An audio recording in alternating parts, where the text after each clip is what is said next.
The wind pushed the empty napkin across the bar floor like it was mocking me. I could still hear the music pounding from inside, some trashy pop beat, the kind she always danced to like the world owed her joy. I hadn't even planned to go there.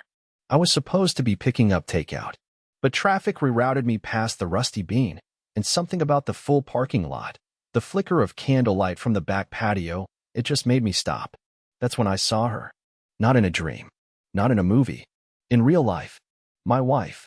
Wearing the skirt I bought her for our anniversary. Sitting on another man's lap. His hand was already under it. And she didn't push it away. She laughed. That laugh, God, that laugh, it echoed over the clinking glasses and half-drunk people pretending to celebrate nothing. It wasn't just a betrayal. It was a performance. She wanted to be seen. She wanted to feel dangerous. Desired. Untouchable. She didn't know I was there. Yet, I stepped back into the shadows and watched. Not for 5 seconds. Not for a minute. For long enough to see that this wasn't a first. There was routine in the way she tilted her head. Familiarity in the way his fingers moved. Muscle memory. Practice. That's what shattered me. Not the act. The repetition. I didn't walk over. I didn't shout. I didn't throw a drink in anyone's face. I just walked 2 blocks down and sat in my car, hands on the wheel, air conditioner off, breathing like I was about to pass out. But I didn't cry. Not yet. I looked down at the dashboard and noticed something odd. It was still her birthday. The irony.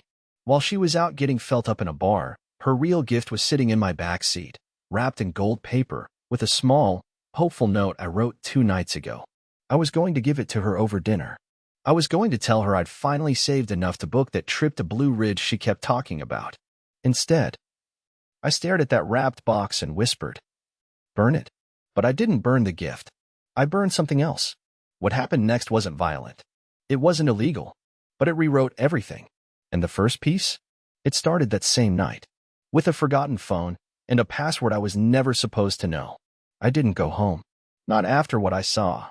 Instead, I drove aimlessly for nearly an hour with that damn wrapped box rattling in the backseat every time I hit a turn. The note inside it still haunts me to my best friend. My forever. You make life better just by being in it. Disgusting how naive I was. I pulled into a 24-hour gas station, sat under the flickering lights, and tried to feel something other than humiliation.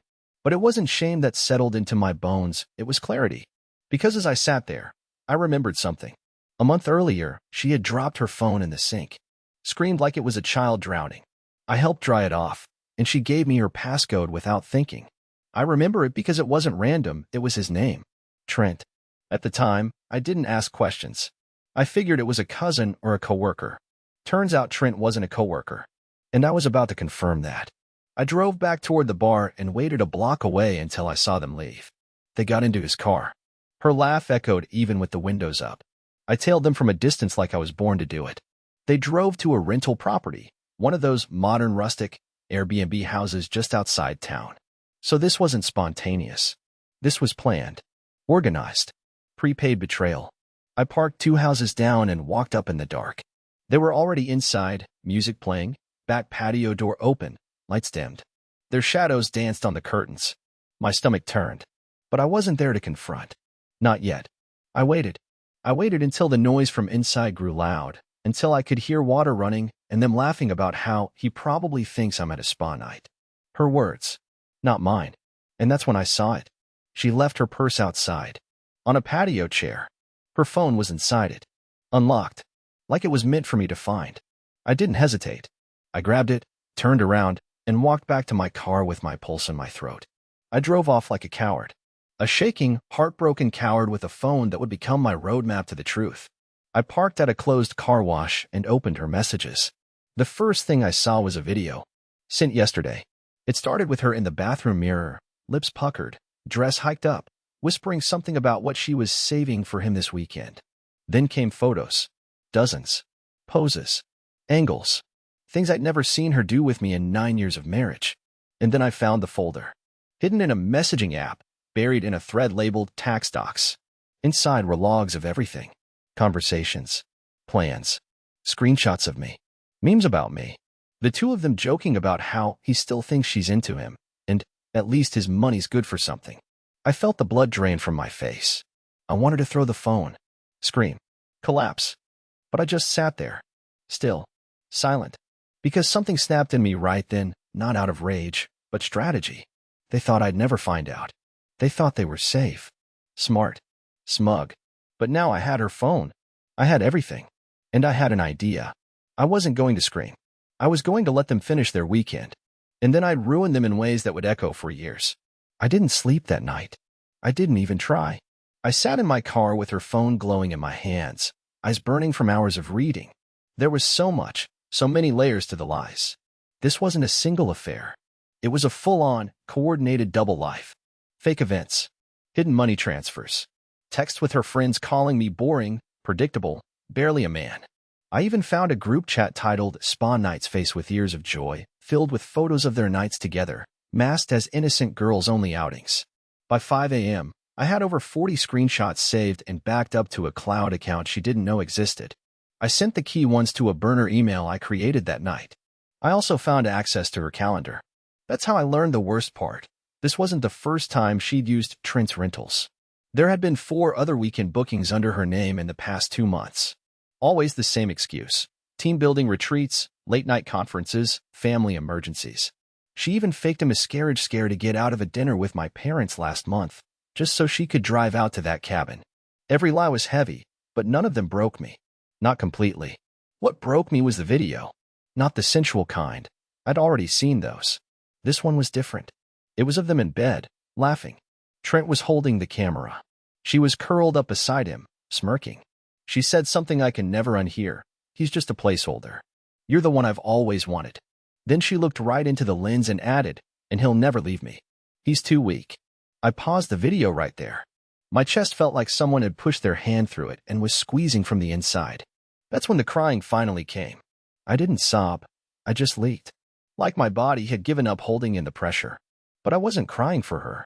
I was crying for the version of myself who used to believe in her, who trusted her with everything, who still paid the bills on time and kept the guest towels folded like she liked. But now that man was gone, and someone else was sitting in that car.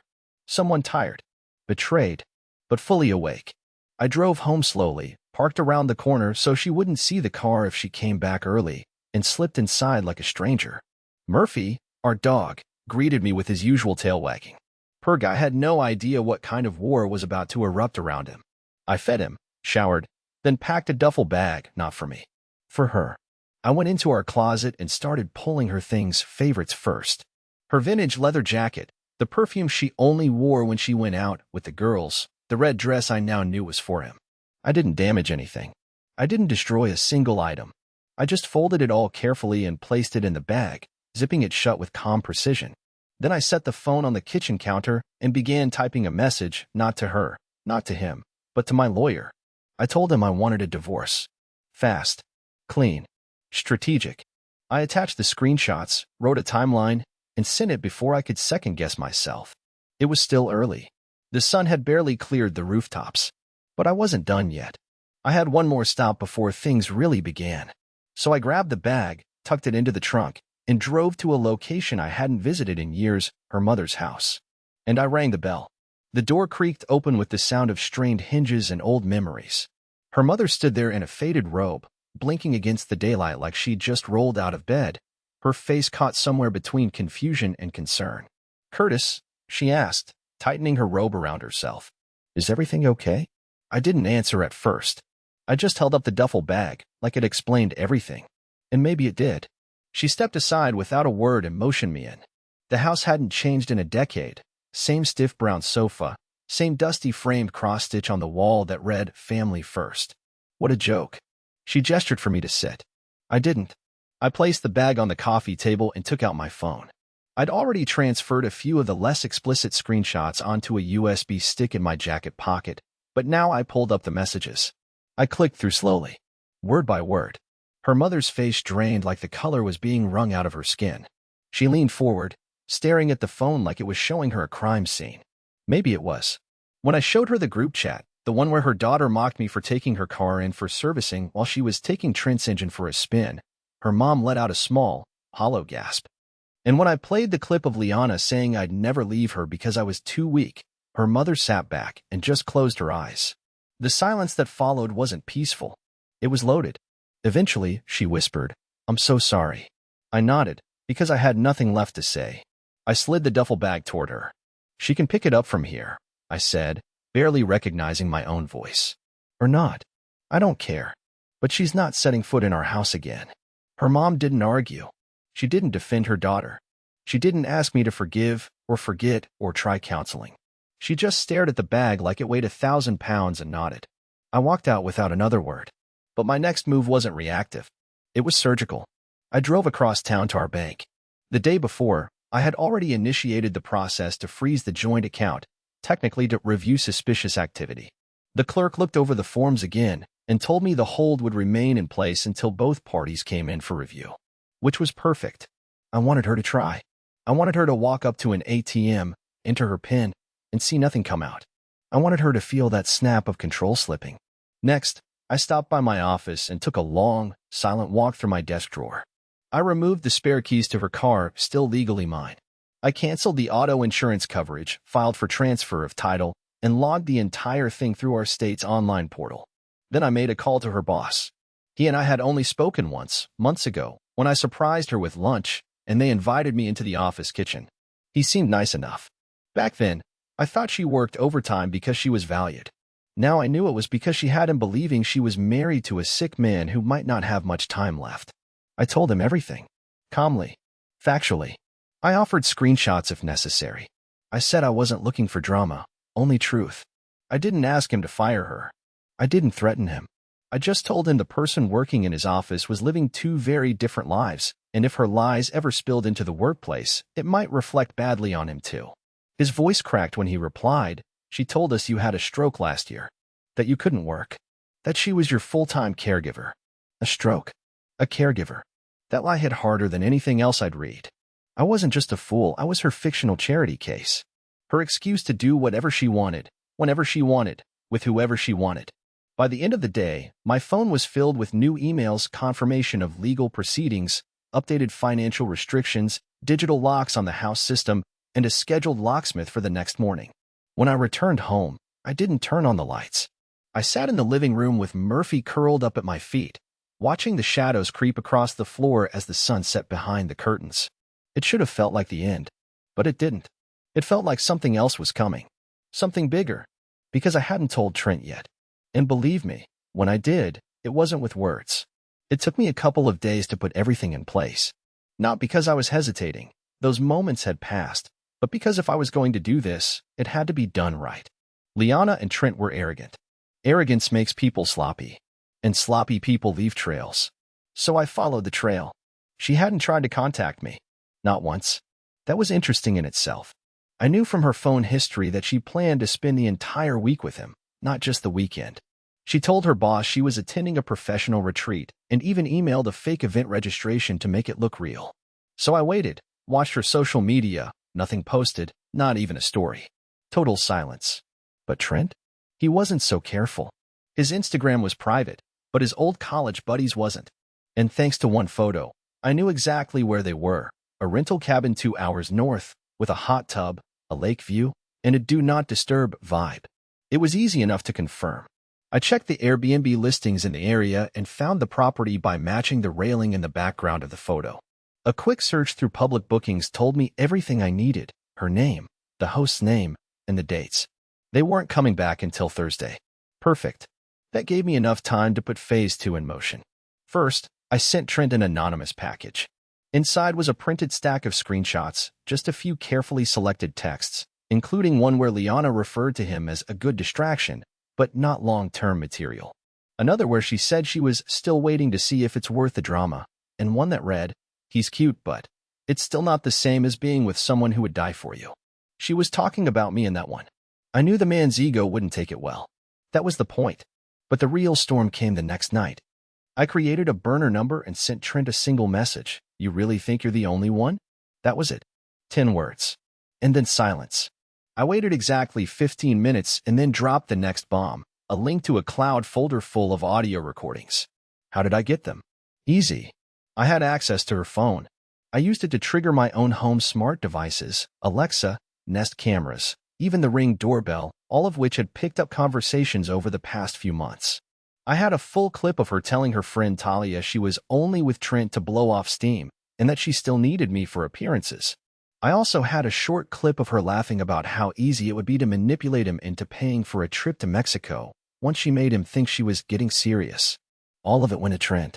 I watched the file get opened in real time. And then, nothing. Silence for hours. Until 2:41 a.m. That's when I got the message from the burner. "Who the hell are you?" I didn't answer. Instead, I uploaded a photo of Liana kissing another man at a holiday party, an older photo I found buried in her camera roll, timestamped while we were still in marriage counseling. This one was of a guy I didn't recognize, which meant she had a pattern, not a moment of weakness. I didn't need to say anything else. The seed had been planted, and now I let it rot. The following morning, I drove out to the cabin, not to confront them directly, but to make sure what I'd started had taken root. I parked half a mile away, walked through a wooded trail, and waited at the edge of the property line. I watched through binoculars, crouched behind a dead tree limb, every muscle in my body buzzing. And then I saw him storm out, shirtless, furious, talking loudly on the phone and pacing like someone had just handed him a loaded weapon and pointed at a target. Moments later, she followed him, barefoot, stumbling, trying to grab his arm, pleading. I couldn't hear what they were saying, but I didn't need to. His gestures were enough. He pointed toward the woods, the car, then waved her off like she was nothing, like the trash she'd treated me as for months. He got in the car and drove away, leaving her standing in the gravel, arms crossed, face screwed into an expression I'd seen too many times, frustrated that someone dared reject her. She stood there for a full minute before going back inside. I waited another hour, just to be safe. Then I made my way back to the car and drove home. My phone buzzed once, an email notification. From the lawyer. The petition for divorce was officially filed. The court date was set. But I wasn't done, because she still had no idea that I had taken her phone. When I got home that night, it was quiet in a way I wasn't used to. Murphy didn't even bark. He just looked up at me from his bed, like he sensed that something in me had shifted for good. I dropped my jacket on the floor, poured myself a glass of water, and stared at the framed wedding photos still hanging by the stairs. I walked over and took it down slowly. My thumb brushed the edge of the glass, and for a second, I hesitated. Then I placed it face down in a drawer, locked it, and slid the key across the counter. She'd be back soon, and I was going to be ready. The cabin meltdown had worked even better than I planned. Trent had driven off in the middle of the night and never returned. I checked the Airbnb listing again the next morning, reservation canceled early, no review left. That was all I needed to know. But Liana, of course, tried to salvage it. Her first text to me in days arrived around 11 a.m. on Tuesday. A simple, "Hey babe, hope work is going well. Can't wait to see you Thursday, Red Heart." I stared at it for a full minute. Not a hint of shame. Not even a breadcrumb of guilt. Just a completely fabricated reality. I didn't respond. I archived the message and went back to work. I was still collecting data, building my little digital landmine. Because when this blew up, I didn't want it to be a spark. I wanted it to be a detonation that left no piece of her lies standing. By Wednesday night, I had everything. The screenshots, the videos, the timeline, the proof of financial manipulation, even the fake miscarriage email she sent to her manager. I'd forwarded it to my attorney, who nearly choked when he read it. We filed it under character pattern, just in case she tried to fight the divorce terms. But the big play wasn't legal. It was social. Thursday arrived. She was due back around 7 p.m., and I had everything ready. The house looked untouched, her shoes still by the door, the scent of her perfume still faint in the hallway. I made sure of it. I even left a bottle of wine on the table with a note that said, "Let's talk tonight. I think we owe each other that." She arrived on schedule, dragging her little pink suitcase behind her like she hadn't just spent a week playing house with a guy who'd now blocked her on every app. She came in smiling, pretending everything was normal, even tried to kiss me on the cheek. I turned my face slightly, just enough to make her hesitate. That's when I told her, calmly, "Dinner's in the oven. I figured you might want to eat before we talk." She nodded, maybe even looked a little relieved. That's the thing about Liana, she always counted on my softness. My silence. My predictability. She didn't know that the man she left behind a week ago had been quietly sharpening every blade in the drawer. While she reheated dinner, I disappeared into the garage, grabbed the USB drive, and pulled out the box she thought I'd thrown away, the gold-wrapped birthday gift. I returned to the table and slid it across to her. "Open it," I said, my voice low. She looked surprised. "You remembered?" she said with a fake little laugh. Of course, I replied. I remember everything. She peeled the paper slowly, smiling like she thought she'd gotten away with everything. Inside was a black jewelry box. But there was no jewelry. When she opened it, she found a folded piece of paper in the USB drive. She looked at me. What is this? That's your new reality, I said. The paper is a notice that you've been removed from every shared account, every legal entitlement, and every financial tie. The drive is for you to watch when you're alone. It's your voice, your texts, your videos. Everything I saw while you thought you were hiding. Her face turned pale. For the first time, she didn't have anything to say. Her mouth opened, then closed again. She reached for her phone, but I beat her to it. I held it up and tossed it gently onto the table. You left it in your bag. I backed up everything. You can have it back now. She stared at it like it was a bomb. Maybe it was. I leaned forward. Before you start spinning some speech about how things got confusing or you were going through something, I want you to know two things. First, your mom already knows. Second, I've sent a copy of that drive to your employer, your friends, and Trent. Actually, I think Trent already made up his mind. She stood up then, eyes wide, voice rising. You're insane? This is insane? You went through my stuff? I stayed seated. No, I said. I woke up. And it turns out, you've been building a life on top of me like I was a floorboard. So now I've pulled myself out, and everything you built? It's about to collapse. Her hands were shaking. She picked up the USB, looked at it like it might bite her, and stormed upstairs. I didn't follow. I didn't need to. Because she didn't know that the collapse had already started. She didn't come downstairs that night. I knew she wouldn't. The silence was too thick, too electric. I could hear her pacing above me for hours, pausing occasionally to sit or cry or maybe try to call someone, anyone who hadn't already seen what I sent out. But by then, the house had become neutral ground. There were no arguments, no shouting matches. Nothing she could say would change anything. And I wasn't interested in hearing her piece. That window had closed. The next morning, I woke up before sunrise and made coffee like I always used to. The sound of the grinder echoed through the empty kitchen. Murphy followed me around, tail low, probably confused by how still everything felt. He always could pick up on tension faster than I could. I sat at the kitchen table in my robe, sipping coffee while my phone lit up with notifications, emails from her employer's HR department confirming receipt of the documentation. A message from my attorney saying the judge had approved an expedited hearing, and another from our realtor who now had exclusive control over listing the house. Her name had been removed from everything. By 9 a.m., she finally came down the stairs. She looked rough, like someone who'd aged a decade overnight. Her hair was knotted, her mascara smeared. She stood at the bottom of the staircase gripping the rail, trying to look furious, but the effect was ruined by the desperation in her eyes. What the hell did you do to my life? She snapped, voice brittle. I didn't move. I just pointed to the envelope I'd left on the table beside the now-cold coffee pot. She picked it up and read silently. Inside were copies of every account closure, legal filing, and personal statement I'd submitted. All of it. Fully documented. Fully irreversible. You emailed my boss? She whispered. You sent this to Stacy? To Jenna? My family. No, I said, still calm. I didn't send it to your family. I sent it to your mother. She offered to forward it.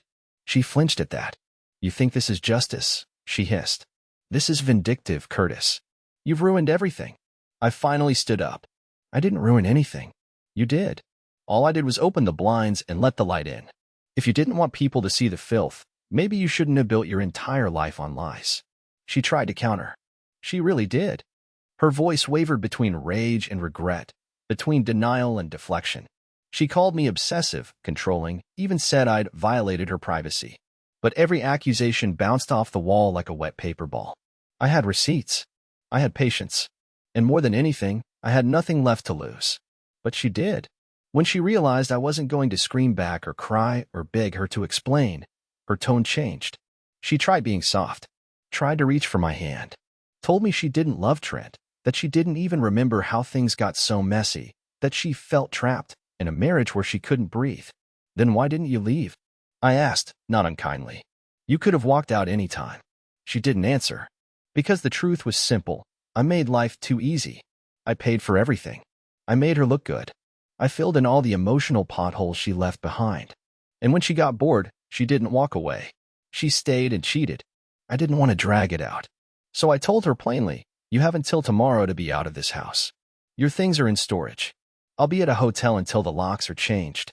She started to protest, but I raised a hand. "I don't care where you go. You burned your bridges, not me. Figure it out." That shut her up, at least for a moment. She spent the rest of the morning packing in silence.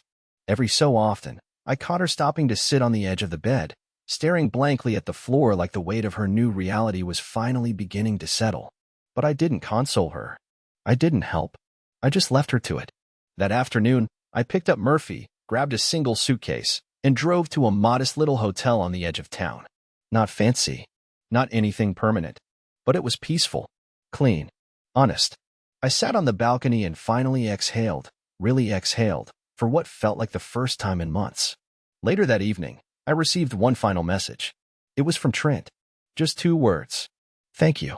That's when it hit me. He hadn't just left her behind. He saw what I saw. He realized she'd played both of us, used us, lied to us. And for the first time since this whole mess started, I felt something close to peace. Not happiness, not closure, but something steadier, like solid ground beneath my feet again.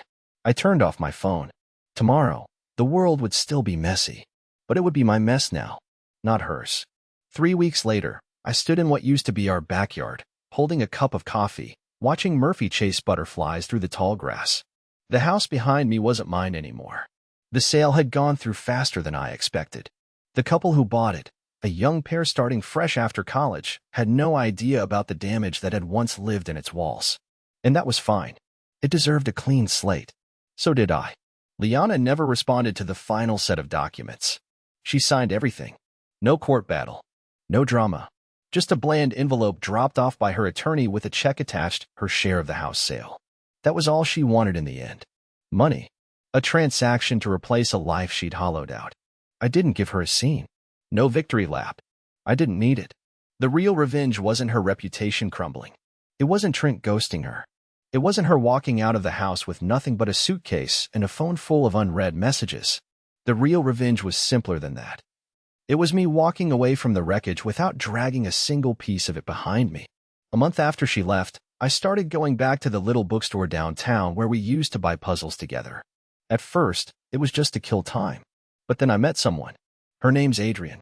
She works the counter and has this quiet, unhurried way of talking, like nothing in the world can shake her rhythm. We started off slow, small talk over paperbacks and crossword books. Then one day she said, "You look like you've been holding your breath for a long time. I hope you're finally ready to let it out." That stuck with me. I didn't tell her everything at first. How do you explain something like this without sounding broken? But over time, she learned the truth. And she didn't flinch. She didn't pity me. She just listened and said, "Sounds like you finally chose yourself." And she was right. Because I did. I stopped trying to be what someone else needed. I stopped folding myself to fit someone else's life. I started doing small things that used to make me happy, fixing old radios, walking Murphy before sunrise, baking bread even if it came out dense and awkward looking. There's peace in choosing your own life again, and letting go of the noise. The last time I saw Liana, it wasn't in person. It was a photo someone tagged her in a picture from a local event. She looked thinner, a little colder around the eyes, like someone still waiting for the next version of herself to finally feel real. I didn't feel joy. I didn't feel pain. I felt nothing. And that was the most freeing part of all. This story didn't end in screaming or vengeance or some courtroom twist. It ended with me stepping out of the shadow of someone who never really saw me and into the light of something that finally felt like mine. A new chapter. A better one. And this time, I'm writing it on my own terms.